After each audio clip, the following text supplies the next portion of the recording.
Drugs মদ ভাং জুৱা আদিৰ বিৰুদ্ধে সজাগতা সভা কামৰূপ জিলাৰ ছয়গাঁও সমষ্টিৰ অন্তৰ্গত জোৰশিমলী আৰক্ষী চকীৰ এলেকাত কালাতলি পুৰাণ কুচিয়া দাসপাৰা চাৰিআলি চক বজাৰত উদীয়মান যুৱক আক্তাৰ হুছেইনৰ নেতৃত্বত কালাতলি পুৰাণ কুচিয়া ৰাইজৰ সহযোগত ড্ৰাগছ মদ ভাং জুৱা আদিৰ বিৰুদ্ধে সজাগতা সভা অনুষ্ঠিত হয়।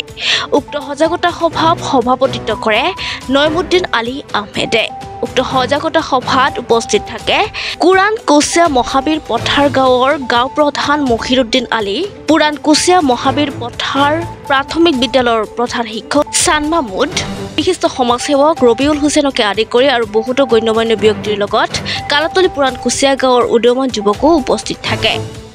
এই সজাগতা সভাত এখন কমিটি গঠন কৰা হয়। এই কমিটিখনে ড্ৰাগছ মদ ভাং জুৱা আদিৰ ব্যৱহাৰৰ লগত জড়িত যিকোনো ব্যক্তিক প্ৰশাসনৰ লগত যোগাযোগ কৰি আৰক্ষীক গতাই দিয়াৰ লগতে ড্ৰাগছ মদ ভাং সেৱন কৰি শাৰীৰিকভাৱে অসুস্থ ব্যক্তিক চিকিৎসাৰ ব্যৱস্থা কৰিব বুলি কয়। আমি আজি পাতি আমাৰ এনেকুৱা লাগিল ৰাইজৰ যিমান উৎসাহ চাই আমাৰ অনুমান হ'ল যে আমি নিশ্চয় এই ড্ৰাগছ বিৰোধী অভিযানত আমি সাকসেসফুল হম। নিশ্চয় গাঁওবাসীক আমি আহ্বান জনাওঁ আমাৰ লগত যাতে গাঁৱৰ সকলো মানুহে পৰৱৰ্তী জেনেৰেশ্যনৰ কাৰণে যাতে সহায় সহযোগিতা আগবঢ়ায় আমি সেইটো আশা কৰিম। কারণ আস্থা হেরোই কমিটি গঠন করা নাই।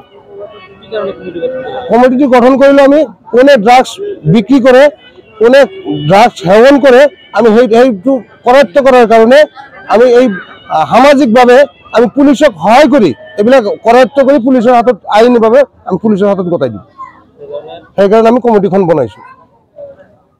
বন্ধুসকলক মই ধন্যবাদ জনাইছোঁ আৰু আমাৰ এটাই উদ্দেশ্য আমাৰ বৰ্তমান সমাজখন ধ্বংসৰ মুখলৈ গৈ আছে, যাৰ কাৰণে সচেতন ব্যক্তিসকলে মুৰব্বীসকলৰ লগত আলোচনা কৰি তথা আমাৰ সমাজৰ যুৱক বন্ধুসকলক লগত লৈ আমি সকলোৰে পৰামৰ্শ লৈ পেলাই আমি বৰ্তমান ড্ৰাগছ বিৰোধী অভিযান আৰম্ভ কৰিছোঁ আৰু এই ক্ষেত্ৰত আমি ৰাইজৰ সহযোগিতা কামনা কৰিছোঁ, লগতে আপোনালোকৰ সহযোগিতা কামনা কৰিছোঁ আৰু এই ক্ষেত্ৰত আমি 100% সফল হ'ম বুলি আমাৰ আশা।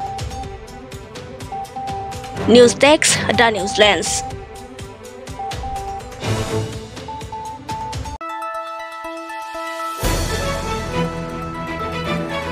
দ্য নিউজলেন্স অবিৰত তথ্যানুসন্ধান আপোনাৰ সেৱাত খবৰ সন্ধান। দ্য নিউজলেন্স।